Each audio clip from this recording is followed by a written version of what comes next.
Something സ്പെഷ്യലിന്റെ ഇന്നത്തെ എപ്പിസോഡിൽ ഒരു ഹോം ടൂർ കാഴ്ചയിലൂടെയാണ് ഞങ്ങൾ നിങ്ങളെ കൂട്ടിക്കൊണ്ടു പോകുന്നത്. മിമിക്രി വേദികളിലൂടെ സിനിമയിലെത്തിയ താരമാണ് രാജാ സാഹിബ്.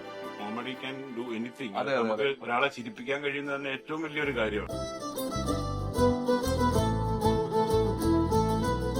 ഇത് ഹാസ്യ അഭിനയത്തിന്റെ പ്രത്യേക പുരസ്കാരം ജഗപുക ചെന്നൈയുടെ ഫസ്റ്റ് അവാർഡ്. എനിക്ക് ചേട്ടനെ കാണുമ്പോ ഫസ്റ്റ് ഓർമ്മ വരുന്ന ചേട്ടൻ മിമിക്രിയാണ്. അതിൽ എസ്പെഷ്യലി ഇന്നസെന്റ് അലിൻഷ, നിന്റെ ഈ നമ്പർ ഒന്നും എന്റെ അടുത്ത് വേണ്ട. ഇങ്ങനെ കുറെ നമ്പർ ഞാൻ കേട്ടിട്ടുണ്ട് കേട്ടോ. പക്ഷെ ഐ ലവ് യു. ഞാൻ അമ്മയുടെ മീറ്റിങ്ങിന് മെയിനായിട്ട് ഇദ്ദേഹം പ്രസിഡന്റ് ആയിരുന്ന സമയത്ത് ഞാൻ പോകുന്നത് അദ്ദേഹത്തിന്റെ 1 മണിക്കൂർ സ്പീച്ച് ഉണ്ട്. അത് നമുക്ക് ശരിക്കും ഒരു 5 വർഷത്തെ ആയുസ് കൂട്ടിക്കിട്ടും. Hello, മാനാർമത്തായി speaking. ഇതുവരെ ശരിയാണ് കിട്ടുന്നേട്ടാ? ഇതുവരെ വളരെ ശരിയാണ്. എന്റെ സിസ്റ്ററിന്റെ കല്യാണത്തിന് 3 ടീം ഗാനമേള. അന്ന് നമുക്ക് കരോക്കെ ഇല്ല, ഓർക്കസ്ട്രയിൽ പാടാൻ വേണ്ടിയിട്ട് പാടാനായിട്ട് പ്രാക്ടീസ് ഒക്കെ ചെയ്ത് അന്ന് ജസ്റ്റ് പാട്ട് പാടി. പക്ഷെ ഇടയ്ക്ക് ചെറിയ അലവാസലില്ല വീടും ഒരു താളമില്ലാ കൂത്തും തത്തി തറികിണ്ട തറികിണ്ട തറികിണ്ട തോന്നിയ. അപ്പം ഇതിനെക്കുറിച്ച് കൂടുതൽ അറിഞ്ഞുകൂടാത്ത കുറെ ആൾക്കാരെല്ലാം ഇങ്ങനെ നോക്കി പെട്ടെന്ന് അത് ശ്രദ്ധിച്ചില്ല. പക്ഷെ ഒരു പെൺകുട്ടി നിന്ന് ഭയങ്കര ചിരിയായിരുന്നു. കാണാൻ ഒക്കെ കുഴപ്പമില്ല, പക്ഷെ എനിക്ക് ഭയങ്കര ഒരു പ്രതികാര ബുദ്ധിയായി. ആ ആളായിരിക്കും.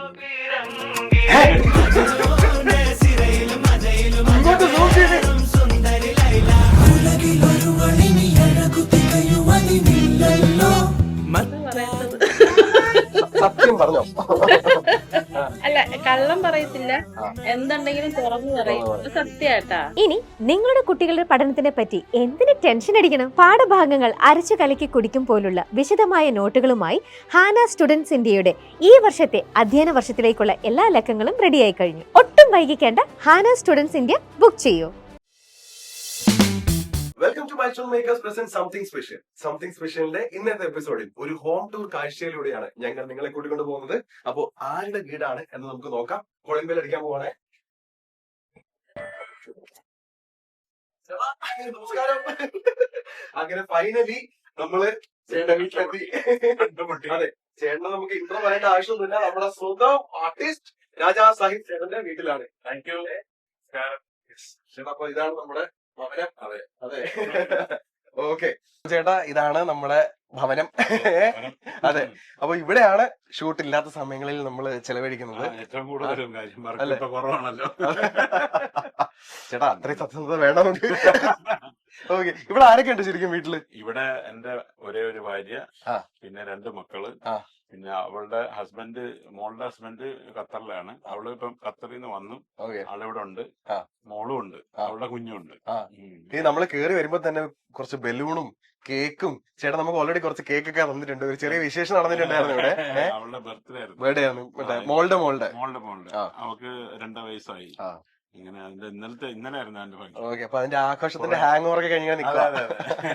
ചേട്ടാ, നമ്മളെ ഈ വീട്ടിൽ വരുമ്പോ ഫസ്റ്റ് ഏറ്റവും ആദ്യം കണ്ണടക്കുന്നത് ചേട്ടന്റെ ഈ കുറേ അവാർഡ്സ് അല്ലെ? ഇത് കുറവാണ്, കുറച്ച് 2 ചാക്ക് അവിടെ ഇരിപ്പുണ്ട്. അതെയോ? പഴയതൊക്കെ നമ്മൾ ചാക്കി വീട്ടില് കൊണ്ട് അവിടുത്തെ ചാക്കിൽ കെട്ടി വെച്ചിരിക്കുക. ആണോ? ഇവിടെ പിന്നെ സ്ഥല പരിമിതികൾ കുറവല്ല, ഫ്ലാറ്റ് അല്ലേ, അപ്പൊ പിന്നെ അധികം ചെയ്യാൻ പറ്റൂല.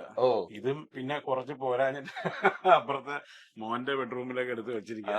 നമുക്ക് അംഗീകാരങ്ങൾ കൊണ്ട് ഇങ്ങനെ കുറെ ഉണ്ട് ഈ പറഞ്ഞ പോലെ. പിന്നെ കുറെ കൂടുതലും ഈ ആദരിക്കൽ ചടങ്ങുകളാണല്ലോ. മെന്റോസ് കുറെ കൂടുതൽ അങ്ങനത്തെ കുറെ ട്രോഫീസ് ഒക്കെ ഉണ്ട്. അവാർഡുകളൊക്കെ ഇനി വാങ്ങിക്കണം. നല്ല വരും. ഒരു ഓസ്കാർ അവാർഡ് ഉണ്ടായിരുന്നു കേട്ടോ, അതിന്റെ ഡ്യൂപ്ലിക്കേറ്റ്. ഞാൻ ഡ്യൂപ്ലിക്കേറ്റ് ആയതുകൊണ്ട് അത് US വെച്ച് തന്നെ കിട്ടിയതാണ്. അത് ഞങ്ങള് A.R. റഹ്മാൻ ഓസ്കാർ കിട്ടിയില്ലേ, അതിന്റെ ഒരു ഞങ്ങളൊരു ഐറ്റം ചെയ്യുന്നുണ്ടായിരുന്നു. അപ്പൊ ആ ഐറ്റത്തിന് വേണ്ടിട്ട് ഓസ്കാർ മേടിക്കുന്ന ഞാൻ A.R. റഹ്മാനെ ഇൻവിറ്റേറ്റ് ചെയ്യുന്നുണ്ടായിരുന്നു. അപ്പൊ അത് ആ ഓസ്കാർ അവാർഡൊക്കെ വെച്ചിട്ട് ഒരു സാധനം. കുട്ടി റസൂൽ പൂക്കുട്ടി കുഞ്ഞാലിക്കുട്ടി അയ്യോ ഓക്കെ ഇപ്പൊ ഇലക്ഷൻ ടൈം ആയതുകൊണ്ട് നമുക്ക് പെട്ടെന്ന് അങ്ങോട്ടാ പോവാ. റസൂൽ പൂക്കുട്ടിയുടെ ഒരു ഡൂപ്പായിട്ട് എനിക്ക് വന്ന് ടിനി ടോം ആയിരുന്നു തോന്നുന്നു. Okay okay. അങ്ങനെ രസകരമായിട്ടുള്ള അപ്പൊ അതിന്റെ ഇടയ്ക്ക് തന്നെ കിട്ടിയ ഓസ്കാർ. അതെ അതെ അതെ. Okay okay. അപ്പൊ കുഴപ്പമില്ല ചേട്ടാ, നമുക്ക് ഇനിയും സ്റ്റേറ്റും നാഷണലും ഒക്കെ നമുക്ക് കിട്ടാൻ. ചേട്ടൻ ശ്രദ്ധിച്ചിട്ടുണ്ടോ, നമ്മള് കുറച്ചു നാള് മുന്നേ വരെ കോമഡി ചെയ്തുകൊണ്ടിരുന്ന കഥാപാത്രങ്ങൾ ചെയ്തുകൊണ്ടിരുന്ന ആൾക്കാരൊക്കെ ഇപ്പൊ മെയിൻ സ്ട്രീമിൽ അടിപൊളി ക്യാരക്ടർ റോൾസ് ആണ് ചെയ്യുന്നത് അല്ലെ? അവർ ഇത് കോമഡി ക്യാൻ ഡു എനിത്തിങ്. നമുക്ക് ഒരാളെ ചിരിപ്പിക്കാൻ കഴിയുന്നത് തന്നെ ഏറ്റവും വലിയൊരു കാര്യമാണ്. അതെ സത്യം. അതിനോടൊപ്പം തന്നെ നമുക്ക് ഒരാളെ കരയിപ്പിക്കാൻ, നമുക്ക് ഇമോഷൻസ് ഇത്തരം കാര്യങ്ങളിലേക്ക് കൊണ്ടുവരാൻ നമുക്ക് ജസ്റ്റ് കുറെ ഇത് ചെയ്താൽ, പക്ഷെ ഒരാളെ ചിരിപ്പിച്ച് അത് ഫലിപ്പിക്കണമെന്നുണ്ടെങ്കിൽ ശരിക്കും നല്ല ഒരു ഇത് തന്നെ സ്കില്ല് വേണം. അതെ അതെ അതെ ശരി. പിഷാരടിയൊക്കെ ആണെന്നുണ്ടെങ്കിൽ തന്നെ ഒരു കഥ പറയുന്നതിനകത്ത് ഭയങ്കര മന്നനാണ്. പ്രസന്റേഷന് എന്നാ എല്ലാവർക്കും നല്ല കരുതുന്നവർക്ക് കഥ പറഞ്ഞ് ഫലിപ്പിക്കാൻ അറിയത്തില്ല. അതെ അതെ. ഈ സ്പോണ്ടേനിയസ് ആയിട്ട് ഇതൊക്കെ വരിക എന്നുള്ളത് ഭയങ്കര കാര്യം തന്നെ അല്ലേ? അതെ അതെ അതെ. അതെ. അപ്പൊ കുറച്ചു നേരം നമുക്കൊന്ന് ഇരുന്ന് സംസാരിച്ചാലോ ചേട്ടാ?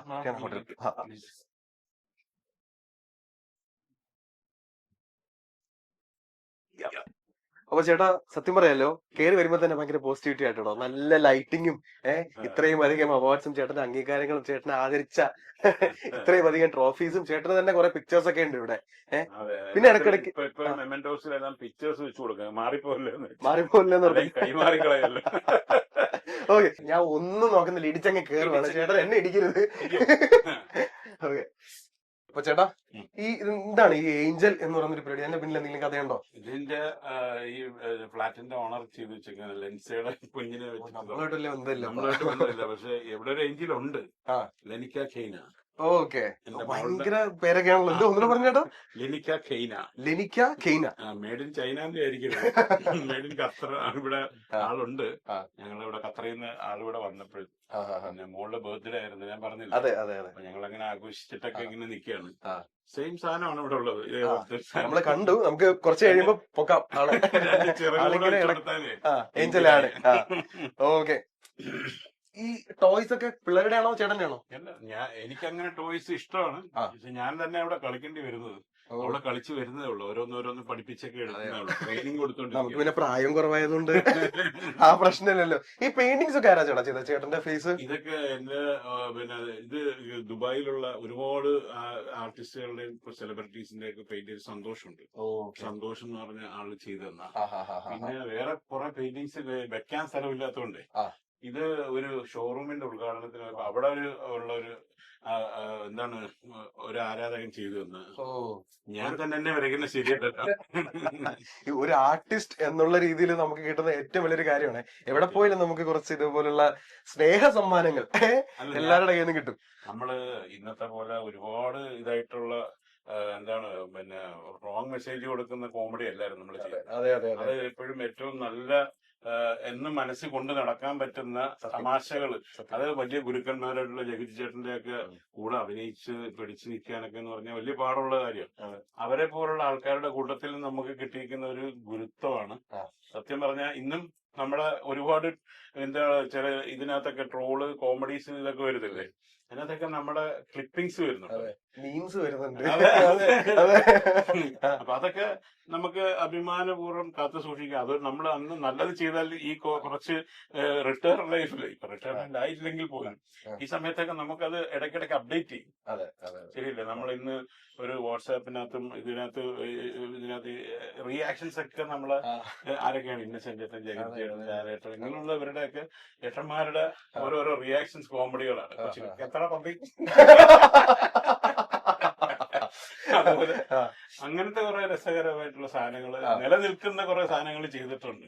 അതുകൊണ്ട് എവിടെയെങ്കിലും പുറത്തിറങ്ങിയാല് നമ്മളെ കാണുമ്പം ചേട്ടാ ഒരു ഇങ്ങനെ പറയാൻ തോന്നുന്നു. അതൊരു സന്തോഷമല്ലേ ചേട്ടാ? അല്ലേ? ഓക്കെ. ഞാനേ എന്താ സംഭവം നോക്കിയോട്ടെ, ഇത് കുറെ ആദരവുണ്ട്. ഒരുപാട്. ചേട്ടാ ഏതെങ്കിലും സംഘടനയുടെ ഒക്കെ പ്രസിഡന്റ് അങ്ങനെയൊക്കെ ഉണ്ടോ? ഞാൻ അവതാർ എന്ന് പറഞ്ഞത്, നിങ്ങള് മെമ്പർ ആണോ അതിന്റെ? അവതാർ ആങ്കേഴ്സ് ആണോ? RJs VJs ആണോ? പണി കിട്ടുമെങ്കിൽ ഞാൻ വരാം. അവിടെ കയറി കഴിഞ്ഞു കഴിഞ്ഞാല് നിങ്ങൾക്ക് ഗുണം എന്താന്ന് വെച്ച് കഴിഞ്ഞാൽ ഈ ഗ്രൂപ്പിനകത്ത് തന്നെ മെമ്പേഴ്സ് കിടപ്പുണ്ടല്ലോ.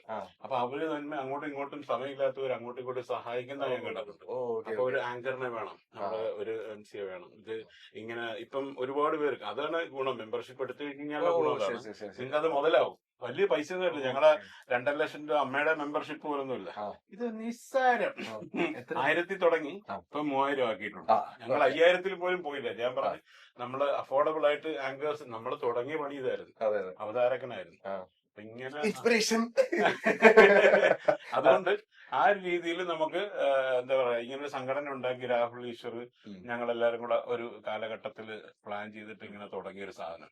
അപ്പൊ ഇന്ന് കുറെ ആങ്കേഴ്സ് ഉണ്ട്, 100 മെമ്പേഴ്സിന് അടുത്തുണ്ട് നമുക്ക്. ആങ്കേഴ്സിനെ തട്ടി നടക്കാൻ വയ്യ ചേട്ടാ, ആങ്കേഴ്സിനെ തട്ടിട്ട് നടക്കാൻ വയ്യാതെ. അല്ല നല്ലതാണ്, നമുക്ക് കുറച്ചുകൂടെ ടോക്കറ്റീവ് ആവാൻ പറ്റും, കുറെ കാര്യങ്ങൾ ഗ്രഹിക്കാൻ പറ്റും, നമുക്ക് ഒബ്സർവേഷൻ കിട്ടും, അത് നല്ലതാണ്. നിങ്ങളൊക്കെയാണ് നമുക്ക് ഇങ്ങനെ വഴി തെളിച്ച് തന്നത്. ഓക്കെ, അപ്പൊ അവതാർ സംഘടനയാണത്. പിന്നെ കുറെ ആദരവുകളാണ് അല്ലേ ചേട്ടാ? JCA അല്ലേ? ഓക്കെ, ഇതെന്തായിരുന്നു?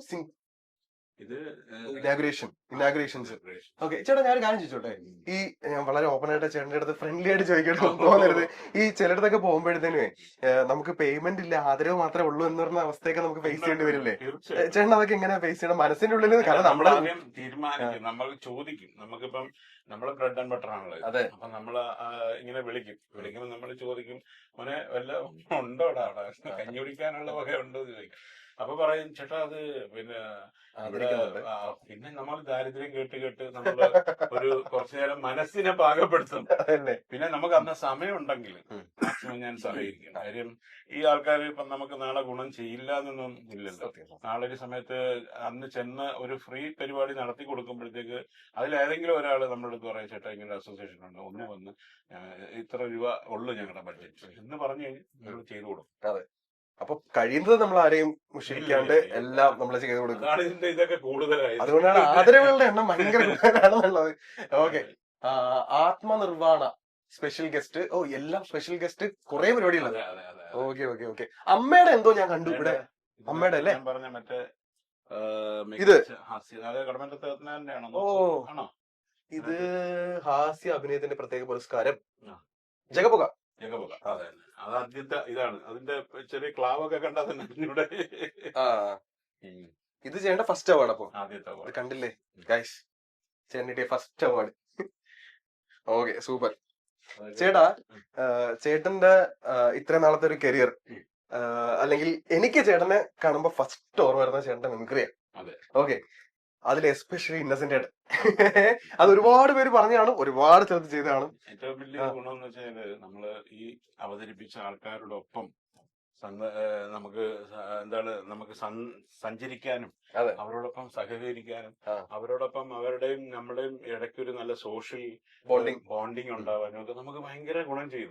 ഒരു നോക്കിയാതെ നമുക്ക് ഇന്നസെന്റ് റൂമിലേക്ക് കയറി ചെല്ലാൻ പറ്റുന്ന രീതിയിൽ ഞങ്ങളൊക്കെ ഒരുമിച്ച് ലാസ്റ്റ് മരിക്കുന്നതിന് കുറച്ച് നാൾ മുമ്പ് ഞാൻ 1 ലക്ഷം രൂപ അദ്ദേഹത്തിന് അഡ്വാൻസ് മേടിച്ചു. ഞങ്ങൾ ഒരുമിച്ച് ജപ്പാനിൽ ആരും പോയിട്ടില്ലായിരുന്നു. ജപ്പാനിൽ ഞങ്ങൾ എൻ്റെ കൂടെ ഒരു ട്രിപ്പ് പോകാൻ വേണ്ടിയിട്ട് അഡ്വാൻസ് വീട്ടിൽ പോയി കൊടുത്ത് ഓർമ്മയാണ്. പിന്നെ ഞങ്ങള് അറിയുന്ന സുഖമില്ലാതായി.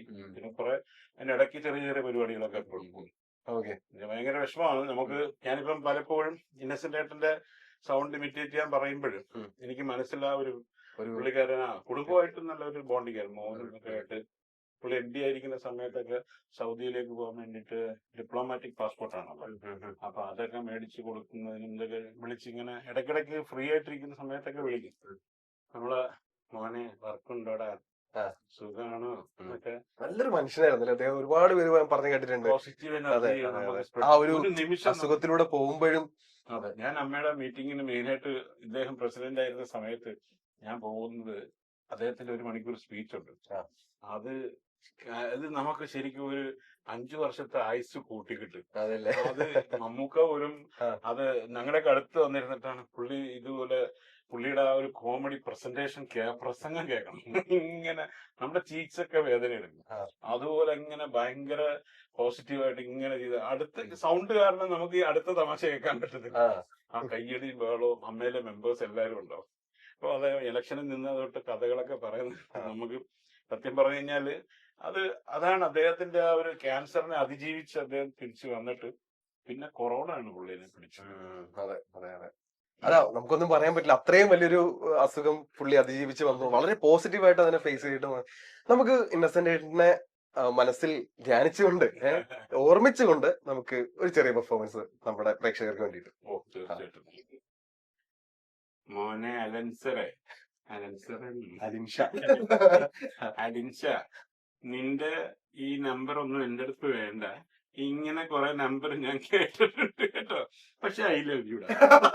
ഐ ലവ് യു ടു ചേട്ടാ. Okay okay super. ചേട്ടന് അതല്ലാണ്ട് ഇന്നസെന്റ് ചേട്ടൻ അല്ലാണ്ട് ചേട്ടന്റെ പേഴ്സണൽ ഫേവറേറ്റ്, ചെയ്യാൻ ഇഷ്ടമുള്ള, അനുകരിക്കാൻ ഇഷ്ടമുള്ള? എനിക്ക് എല്ലാം ചെയ്യാൻ ഇഷ്ടമാണ്. പുതിയത് ചെയ്യാൻ ശ്രമിക്കുന്നുണ്ട്. കാര്യം നമ്മുടെ പുതിയ പിള്ളേർ എന്ന് പറഞ്ഞു കഴിഞ്ഞാല് മിമിക്രിയില് നമ്മുടെ മഹേഷ് കുഞ്ഞുമോന് ഞാൻ കണ്ടെടുത്തോളം ഇപ്പോഴത്തെ ഒരു super star in mimicry. And he's also very good dubbing artist. ഒരുപാട് പേര് അത് പെർഫെക്ഷൻ ഭയങ്കരമായിട്ട് കീപ്പ് ചെയ്യുന്ന ഒരു ആർട്ടിസ്റ്റാണ്. അപ്പൊ അത് ഒക്കെ വന്നപ്പോഴത്തേക്ക് ഞാനൊക്കെ ശരിക്കും പറഞ്ഞു കഴിഞ്ഞാൽ ഒന്ന് ഒതുങ്ങി. മീൻസ് നമ്മളിപ്പം ഞാൻ പുതിയ ചില ഐറ്റംസിലേക്ക് മാറിപ്പോയി. എനിക്ക് കൂടുതലും ഇഷ്ടം പാട്ടുകാരെ ഇമിറ്റേറ്റ് ചെയ്യുക, പാട്ട് പാടുക. ഇപ്പൊ ഞാൻ ലേറ്റസ്റ്റ് ആയിട്ട് മമ്മൂക്ക പ്രകാശനം ചെയ്ത ഒരുപാട് പിന്നെ കർപ്പൂരനാളം എന്ന് പറഞ്ഞിട്ട് ഒരു പാട്ട് പാടി, അയ്യപ്പ ഭക്തികാരൻ. ആ ജീവിതത്തിൽ ആദ്യമായിട്ട് ഒരു പാട്ട് മമ്മൂക്ക പ്രകാശനം ചെയ്തു. അത് നമ്മുടെ യൂട്യൂബില് കിടപ്പുണ്ട്. കേട്ടിട്ടുണ്ടോ? കേട്ടിട്ടുണ്ട്. പാടിയത് ശരിക്കും ചെയ്യണോ പാടിയത്? സത്യം. ഞാൻ ഒരു ഞാൻ കേട്ടിട്ടുണ്ട്. സിനിമ പിന്നണി ഗായനും കൂടാണ്. ഞാൻ എന്റെ കൂഴ്ത്ത് കിടന്ന് വിചാരിക്കും. എനിക്ക് പാട്ടിനോട് ഭയങ്കര ഇഷ്ടമാണ്. മ്യൂസിക് പാടാൻ വേണ്ടിയിട്ടാണ് ശരിക്കും ഞങ്ങള് എന്റെ സിസ്റ്ററിന്റെ കല്യാണത്തിന് 3 ടീം ഗാനമേള, പന്തളം ബാലൻ, ഇടവ ബഷീർ, ആലീസ് കലാപ, ഇവരെയൊക്കെ വെച്ചിട്ട് എനിക്ക് അന്ന് നമുക്ക് കരോക്കെ ഇല്ല, ഓർക്കസ്ട്രയിൽ പാടാൻ വേണ്ടിയിട്ട് അന്ന് എനിക്കൊരു ഭാഗ്യം കിട്ടി. എന്റെ ഒരു സുഹൃത്ത് രാജൻ എരവിപുരം, അദ്ദേഹം ഗായകനാണ്. അദ്ദേഹവും എന്റെ സന്തോഷം എന്നൊക്കെ പറയാൻ എന്റെ സുഹൃത്തുക്കൾ സഹായിച്ചിട്ട് ഞാൻ ഈ പരിപാടിയിൽ ഇവരെ കൊണ്ടുവന്നിട്ട് ഞാൻ തലേ ദിവസം കല്യാണ വീട്ടിൽ നിന്ന് സമയം ബ്രേക്ക് ചെയ്തിട്ട് പോയിരുന്ന് ഓർക്കസ്ട്ര ടീമായിട്ട് പ്രാക്ടീസ് ചെയ്യുക.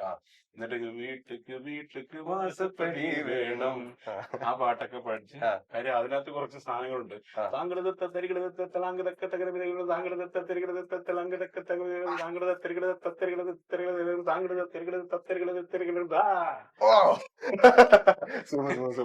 ഇതൊക്കെ പഠിച്ച് കറക്റ്റ് താളത്തിലടിക്കണം, ഇല്ലെങ്കിൽ അവതാളം.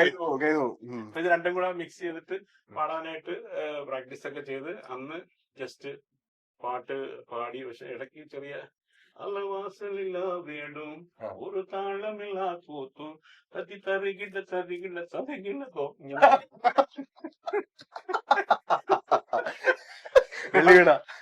വെള്ളി വീണ. അപ്പം ഇതിനെക്കുറിച്ച് കൂടുതൽ അറിഞ്ഞുകൂടാത്ത കുറെ ആൾക്കാരെല്ലാം ഇങ്ങനെ നോക്കി പെട്ടെന്ന് അത് ശ്രദ്ധിച്ചില്ല. അവിടെ ടൗൺ ഹാളിലായിരുന്നു നമ്മള് നടന്നുകൊണ്ടിരുന്നത്. പക്ഷെ ഒരു പെൺകുട്ടി നിന്ന് ഭയങ്കര ചിരിയായിരുന്നു. ഭയങ്കര ചിരി എന്ന് പറഞ്ഞിരിക്കുമ്പോ നമ്മുടെ മനസ്സ് ഒന്നുകൂടെ ഞാൻ എന്റെ എഫേർട്ട് എന്ന് പറഞ്ഞാൽ ഇത്രയും ഇത് തന്നെ ബുക്ക് ചെയ്ത് ഇത്രയും ടീമിനെ പൈസ മുടക്കി കൊണ്ടുവന്നിട്ട് ഞാൻ എന്റെ ഏറ്റവും വലിയൊരു ഒറ്റ പാട്ടേ ഉള്ളല്ലോ, ഈ പാട്ട് പാടി ആള് കിടന്ന് ഭയങ്കര ചിരി. എല്ലാരും നല്ല സന്തോഷിച്ച് കയ്യൊക്കെ അടിച്ച് ഞാൻ ആകുമ്പോഴത്തേക്ക് ഈ പെണ്ണ ഭയങ്കര ചിരി.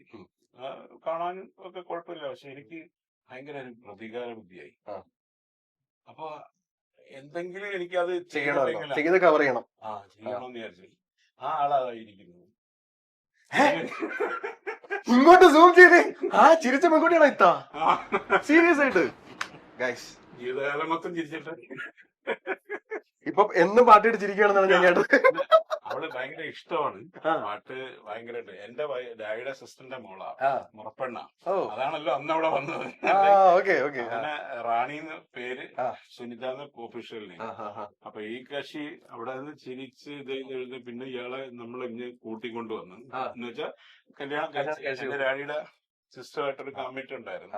അപ്പൊ ആ കമ്മിറ്റ്മെന്റ് ഇത് വെച്ചിട്ട് രാജായും റാണിയും കൂടെ അന്ന് ആ ചിരിച്ച ചിരിക്ക് ഒരു ജീവിതകാലം മുഴുവൻ കരയേണ്ടി വന്നല്ലോ. ഓക്കെ, ഈ ചിരിയുടെ ഉടമസ്ഥ നമ്മൾ കുറച്ച് കഴിയുമ്പോ ജസ്റ്റ് ഒന്ന് പൊക്കും കേട്ടോ. ഓക്കെ, ബാക്കി ആരൊക്കെയാ ഉള്ളേ? ആരൊക്കെയൊക്കെ നമുക്ക് ഇവിടെ കിട്ടും? എനിക്ക് ഇത്താൻ എന്തായാലും വേണം. അവൈലബിൾ ആയിട്ടുള്ള ആൾക്കാരെല്ലാം ഞാൻ വിളിക്കാം. പിന്നെ ഇപ്പം വിളിക്കണോ? ക്ഷണിക്കണോ അവരെ? ക്ഷണിക്കാം. റാണിമോൾ,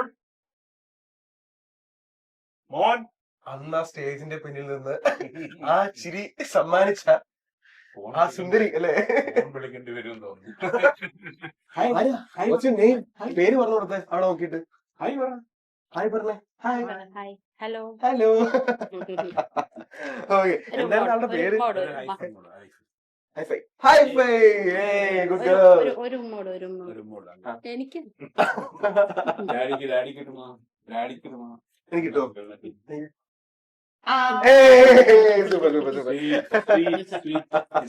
ഓക്കെ, അപ്പോഴേ നമ്മുടെ കുട്ടിയുടെ പേര്, മോളുടെ പേരെന്ന് പറഞ്ഞാൽ അത് എന്റെ വായിൽ വരുന്നില്ല ഇതുവരെ. എനിക്ക് വന്നില്ല. ക്യാമറയുടെ മുന്നിൽ ഒന്ന് വിളിക്കും. മോളെ പേര് പറയട്ടെ? റെനിക കെയ്ന. പേരിട്ടത് നമ്മുടെ മോളാണ്. ഇത് മോളുടെ മോള്. ഓക്കെ, മൂത്തയാള് മോളല്ലേ? അല്ല, രണ്ടാമത്തെ ആള്. ഓക്കെ, മോളുടെ മോളാണ്. ഖത്തറിൽ വളർന്നല്ല, ജനിച്ച് ഇവിടെ ജനിച്ച് രാജഗിരിയിലായിരുന്നു. പിന്നെ അവരങ്ങ് അതിന് ശേഷം അങ്ങോട്ട് പോയി. ഇവരൊക്കെ ആയിട്ട് അവിടെ പിന്നെ കുറെ നാൾ അവിടെ ആയിരുന്നു. പിന്നെ ഒന്ന് പാകമായപ്പോഴത്തേക്ക് ഇങ്ങോട്ട് വന്നു. തിരിച്ചു വന്നപ്പോഴത്തേക്ക് ട്രോഫി ആയിട്ടാ വന്നത്. അടുത്ത ട്രോഫി. ഞാൻ ആക്ച്വലി ഫസ്റ്റ് എനിക്കറിയത്തില്ലായിരുന്നു ചേട്ടന് ഇത്രയും വലിയ മക്കളുണ്ടെന്നുള്ളത്. ഞാൻ വന്നപ്പോ മോൾ ഇവിടെ ഇങ്ങനെ കറങ്ങി കിടക്കുക. അപ്പൊ ഞാൻ വിചാരിച്ചു ആളുടെ ചേട്ടന്റെ ഇളയ മോളായിരിക്കും. പിന്നെ ചർമ്മം കണ്ടാ പ്രായം തോന്നില്ല. അപ്പൊ ഞാൻ ശരിക്കും വിചാരിച്ചു, ഞാൻ പറയുകയും ചെയ്തു ക്രൂവിനോട് മോളാണെന്ന് തോന്നുന്നു. അപ്പോഴാണ് ചേട്ടൻ പറഞ്ഞു ഇല്ല മക്കളുടെ മക്കളെ. അപ്പോഴാണ് എനിക്ക് മനസ്സിലായത് ഓക്കെ ഇതിന് മക്കളുടെ അരവാണ് മോളാണെന്നുള്ളത് എനിക്ക് അപ്പോഴാണ് മനസ്സിലായത്. ഇത്ത നമ്മളൊരു കഥ കേട്ടു. അതായത് ഇദ്ദേഹം ഒരു പാട്ട് പാടിക്കൊണ്ടുവന്ന് വെള്ളി വീണപ്പോ അവിടെ വന്ന് ചിരിച്ചു എന്നുള്ളത്. ശരിക്കും വെള്ളി വീണത് മനസ്സിലായിട്ട് ചിരിച്ചാണോ? തെറ്റിപ്പോയി മനസ്സിലായി നമുക്ക്. അവിടെ ഭയങ്കര പാട്ട് ആസ്വദിക്കുന്ന ആളാ. ഒരുപാട് കാസറ്റുകളുടെ ബ്രദേഴ്സിന്റെ ഞങ്ങള് മേടിച്ച് ഞങ്ങൾ കൈമാറാറുണ്ട്. അപ്പൊ എല്ലാ പാട്ടുകളും നല്ല ശ്രവിക്കുന്ന ആളാണ്. ആസ്വാദകയാണ്. പാടാനോ ഒന്നും അറിയത്തില്ല. ഇനി പറയാൻ വല്ലതും ഉണ്ടെങ്കിൽ നമ്മൾ പറയിപ്പിക്കണം. അപ്പം ഇങ്ങനെ ഈ ഇതായിട്ടൊക്കെ ഇരിക്കുന്ന ആളിന് നമ്മളിങ്ങനെ യാദൃച്ഛികമായിട്ട് അന്നത്തെ ദിവസം സംഭവിച്ച ഒരിതാണ്. ഇപ്പൊ ജീവിതാലംബത്തെ എന്റെ പാട്ട് കേൾക്കേണ്ടി വന്നു. അതിന്റെ പ്രതികാരമാണ് കേട്ടോണ്ടിരിക്കുന്നത്. ഇപ്പൊ കമന്റ് എഴുതും അവളുടെ ഒരു അവസ്ഥ. അല്ല, ഇപ്പൊ ജീവിതകാലം മുഴുവൻ ഈ പാട്ട് കേട്ടോണ്ടിരിക്കുമ്പോഴേ എന്താ തോന്നുന്നത്? അന്ന് ചിരിച്ച ചിരി നന്നായെന്ന് തോന്നുന്നുണ്ടോ? കുഴപ്പമൊന്നുമില്ല. പറഞ്ഞൊരു കുഴപ്പമില്ല. ആള് ചിരിക്കുന്നു. ഓക്കെ, ചേട്ടാ പാടിത്തരുന്നതിൽ ഏറ്റവും ഇഷ്ടപ്പെട്ട പാട്ട് ഏതാ? അത് നമ്മുടെ മെയിൻ പാട്ട് തന്നെ. അതേതാ? മലരെ. മലരെ. മലരെ. എന്നാ മലരെ എല്ലാവരുടെയും മുമ്പിൽ വെച്ച് ആ ചിരി തൂകിയ സുന്ദരിക്ക് വേണ്ടിട്ട് ഒന്ന് ഡെഡിക്കേറ്റ് ചെയ്തേ.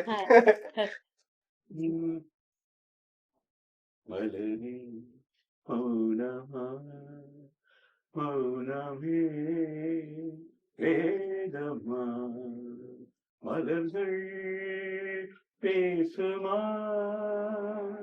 பேசினா ஓயுமா அன்பே மலரே மௌனமா மௌனமே வேதமா ஆதி ஜீவன் கொண்டு தேகம் வாழ்ந்து வந்ததோ ஏதி ஜீவன் என்னை பார்த்த போது வந்ததோ ஏதோ சுகம் உள்ளூருதே ஏனோ மனம் நல்லாடுதே ஏதோ சுகம் உள்ளூருதே ஏனோ மனம் நல்லாடுதே விரல்கள் தொடவா விருந்தை பெறவா மார்போடு கண்கள் மூடவா.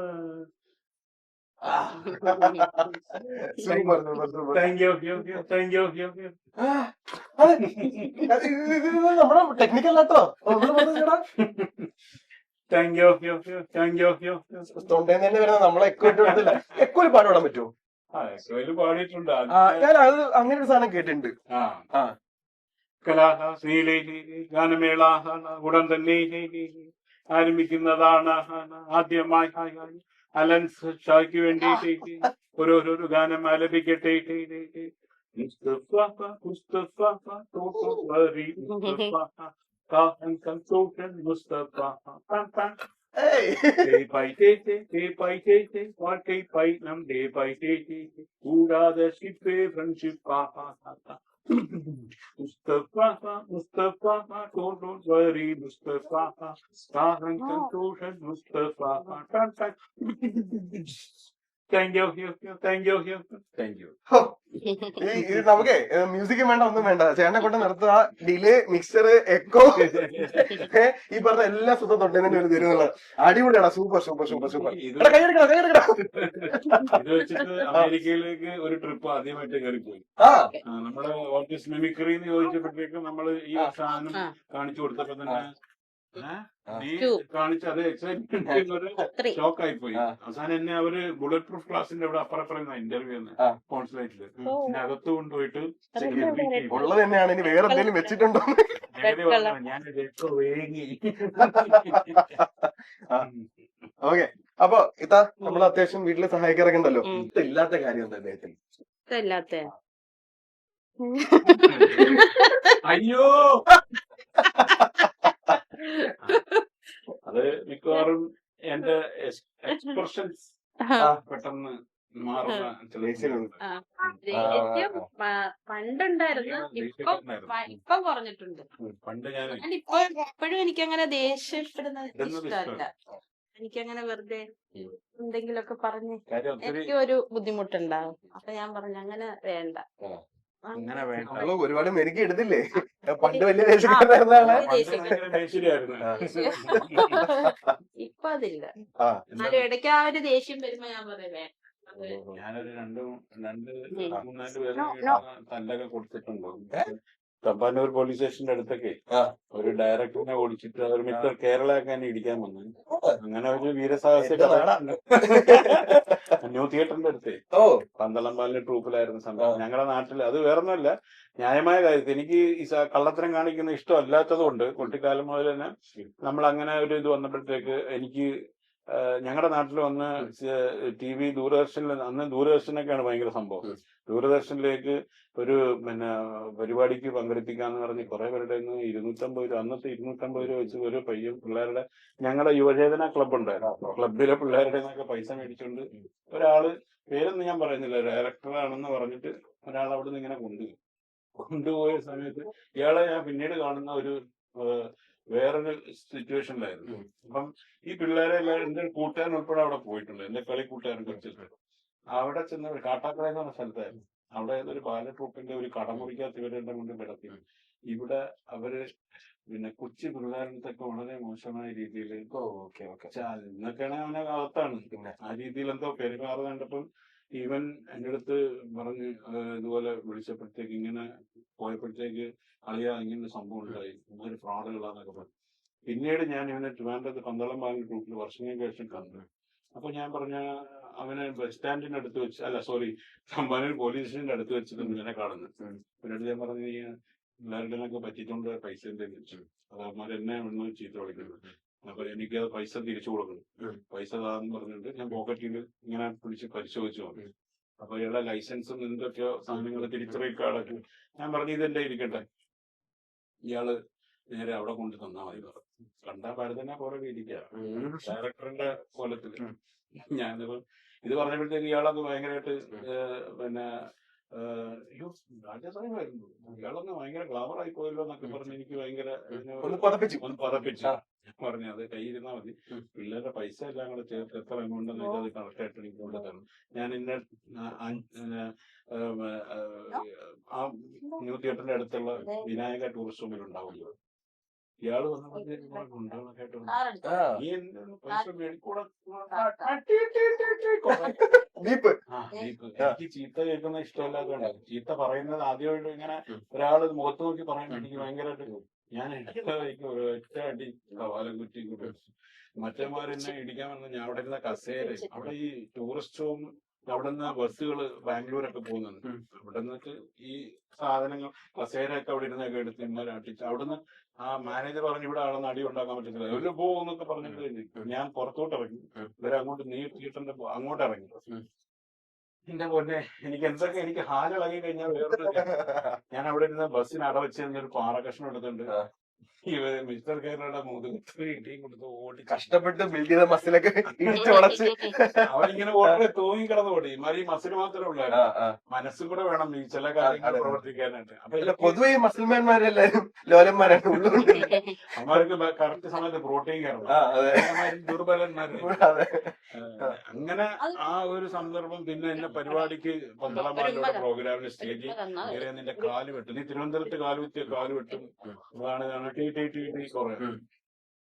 പക്ഷെ അന്ന് ഞാൻ പിറ്റേ ദിവസത്തെ പ്രോഗ്രാമിന് ശോഭനയുടെ ഡാൻസ് ഒക്കെ ഉണ്ട്. അത് കഴിഞ്ഞ് ബാലന്റെ ഗാനമേള. എന്നിട്ട് ഞാൻ പറഞ്ഞു, ബാല ഞാൻ വരും പ്രോഗ്രാമിന് വരും. എന്നെ കാറി കൊണ്ടുവന്ന് കൊല്ലത്താക്കിക്കൊള്ളു പേടിച്ചിട്ട്. ബാലന്റെ അടുത്ത് പറഞ്ഞു ഞാൻ വരുമെന്ന് പറഞ്ഞു. ഞാൻ ചെന്ന് പ്രോഗ്രാം ചെയ്തു. എന്നെ ഒരുത്തനും കാലും വെട്ടിയില്ല, കൈയും വെട്ടിയില്ല, മുഖം പോലും വെട്ടിയില്ല. വേറെ പരിക്കുകളൊന്നും ഇല്ലായിരുന്നല്ലോ അടിയിൽ. അപ്പോഴത്തേക്ക് എന്റെ ആരാധകൻ എന്നെ പൊതിഞ്ഞോളത്.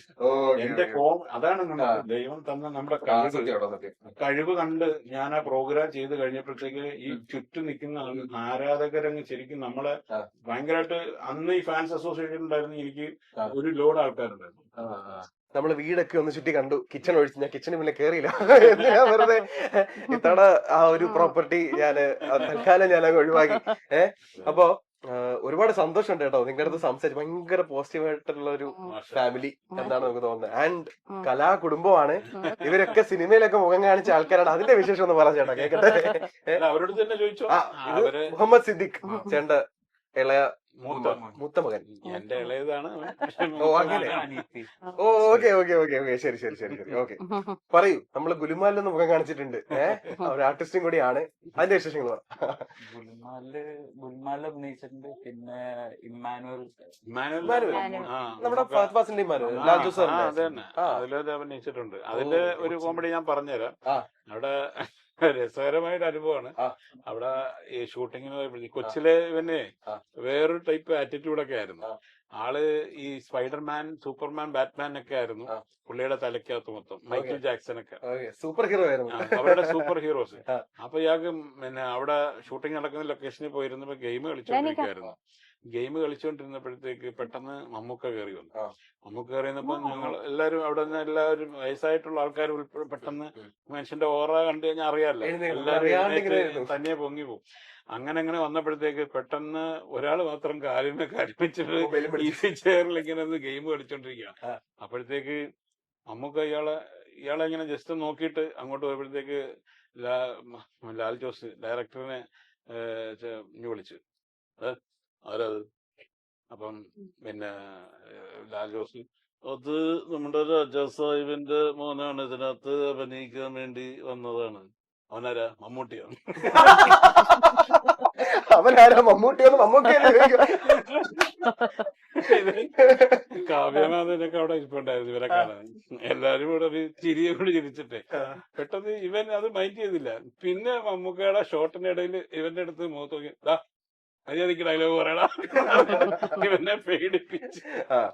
എങ്ങനെ ഉണ്ടായിരുന്നു മമ്മൂക്കായിട്ട് അഭിനയിച്ച ആ ഒരു എക്സ്പീരിയൻസ്? എനിക്ക് പ്രത്യേകിച്ചൊന്നും തോന്നിയില്ല. ഒരു ഫ്ലോയിൽ അങ്ങോട്ട് പോയി. പിന്നെ ചെറുതായതുകൊണ്ട് ആ ഒരു മൈൻഡ്, ചെറിയ പിള്ളേരല്ലേ, ഗെയിമും ലോകത്തൊക്കെയാണ് അവര് നിൽക്കുന്നത്. അന്ന് ഞാൻ ശരിക്കും 6th 6th പഠിച്ചിട്ടുണ്ടായിരുന്നു. മമ്മൂക്കയുടെ കൂടെ അഭിനയിച്ചാളാ. ഫഹദിന്റെ കൂടെ അവരെല്ലാം കോമ്പിനേഷൻ ഉണ്ടായിരുന്നു. ഗുലുമാല് ഇത്തായും മുഖം കാണിച്ചിട്ടുണ്ട്. ഭയങ്കര കോമഡി. ഞങ്ങളൊരു കല്യാണത്തിന് പോകുന്ന വഴിക്ക് ഈ പിന്നെ അന്ന് ഞങ്ങൾ കൊല്ലത്താ താമസിക്കുന്നത്. പനമ്പള്ളി നഗറിൽ വെച്ച് ഷൂട്ടിങ്. ജയസൂര്യയും അതുപോലെ തന്നെ ഇതെല്ലാരും കൂടെ ചേർന്നിട്ട് കുഞ്ചാക്കോ ബോബൻ. അപ്പൊ കുഞ്ചാക്കോ ബോബന്റെ ഒരു തിരിച്ചുവരവിന്റെ സിനിമയാണ് VK പ്രകാശിന്റെ. അപ്പം ആ സിനിമ വന്നപ്പോഴത്തേക്ക് എന്റെ അടുത്ത് പറഞ്ഞു, മോൻ ഇതിനകത്ത് അഭിനയിക്കുന്നുണ്ട്. അപ്പം അതിനകത്ത് എന്റെ വൈഫായിട്ട് അഭിനയിക്കാൻ വരുന്ന ഒരു സ്ത്രീ ആയിട്ടുണ്ടായിരുന്നു. അവർക്ക് എന്തോ ഒരു മിസ്മാച്ചിങ് പ്രശ്നം വന്നു അവർക്ക് കഥാപാത്രത്തിന്റെ. അത് കഴിഞ്ഞപ്പോഴത്തേക്ക് പെട്ടെന്ന് പറഞ്ഞ്, എന്റെ അടുത്ത് ഇങ്ങനെ രാജായിക്ക് അറിയുന്ന ആരെങ്കിലും ഉണ്ട് പറഞ്ഞ്, എനിക്ക് വൈഫിനെ പോലെ ഒരാളിനെ ആണ് കറക്റ്റ് വൈഫായിട്ട് കിട്ടിയത് നല്ലതായിരിക്കും എന്ന് പറഞ്ഞു. അപ്പൊ അവര് കംപ്ലീറ്റ് സെർച്ച് ചെയ്തിട്ട് ആളിനെ കിട്ടിയില്ല. നോക്കുമ്പോഴത്തേക്ക് ജയസൂര്യ പറഞ്ഞു, പിന്നെ ചേച്ചി തന്നെ അങ്ങ് അഭിനയിച്ചാ പോരെ. അപ്പൊ ചാക്കോച്ചൻ അത് കയറി പിടിച്ചു. ചാക്കോച്ചൻ പറഞ്ഞ് അത് തന്നെ പിന്നെ രാജയുടെ വൈഫ് അഭിനയിക്കട്ടെ എന്നുള്ള പുള്ളിക്കാരനും പറഞ്ഞു. അവസാനം ലാസ്റ്റ് എല്ലാരും കൂടെ സമ്മതിപ്പിച്ച് ഇവളെ കൊണ്ട് അന്നും ഇവള് ഈ ക്യാമറയുടെ മുന്നിൽ തന്നെ വരാൻ ഒരുപാട് കഷ്ടപ്പെട്ട് പിടിച്ച് വലിച്ചടിച്ചൊക്കെയാണ് കൊണ്ടുവന്നപ്പോഴത്തേക്ക് ഇയാളെ പിന്നെ അവള് പറഞ്ഞ് അമേരിക്കൻ ഫാമിലിയുടെ വൈഫായിട്ടാണ്. അപ്പൊ അവള് ഇങ്ങനെ ഈ ഡ്രസ്സാ ഇടുന്നത്. അവള് പിന്നെ അമേരിക്കൻ സ്റ്റൈലിൽ ഡ്രസ്സൊക്കെ ഇടണമെന്ന് പറഞ്ഞപ്പോ ഞാനില്ല, എനിക്കതൊന്നും പറ്റില്ല എന്ന് പറഞ്ഞിട്ട് ഇത് ചെയ്തു. അവസാനം എല്ലാരും കൂടെ സമാധാനിപ്പിച്ചിട്ട് ലാസ്റ്റ് ഞാൻ പറഞ്ഞു, നീ എന്റെ ഭാര്യയായിട്ടല്ലേ അഭിനയിക്കുന്നത്, എന്റെ ഭാര്യയായിട്ടല്ലേ, അപ്പൊ ഒരു കണ്ണട എന്തെങ്കിലും ഇടണമെങ്കിൽ ഇട്ടാ, കണ്ണടയും ഞാൻ ഇടത്തില്ല എന്ന് പറഞ്ഞ് ലാസ്റ്റ് അവർക്ക് ആളിനെ ഫിക്സ് ചെയ്തു. ബട്ട് ഇവളുടെ ഡിമാൻഡ്സ് തയ്ക്കാൻ പറ്റുന്നില്ല, അത് എനിക്ക് തയ്ക്കാൻ പറ്റുന്നില്ല.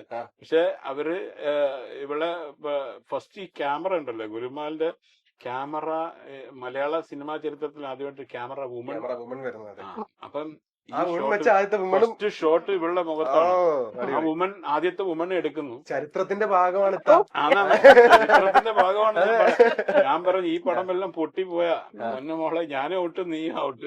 ആളിവിടുത്തെ വള്ളം കളി വെള്ളമൊക്കെ എടുത്ത് ഒഴിച്ചിട്ട് റെഡി ആക്കിയിട്ടുണ്ട്. എന്നെ ക്ലീൻ ചെയ്തു. തിരിഞ്ഞു നോക്കി ക്യാമറക്ക് വലിയൊരു ടാറ്റ കൊടുത്തേ. ടാറ്റ കൊടുത്തേ.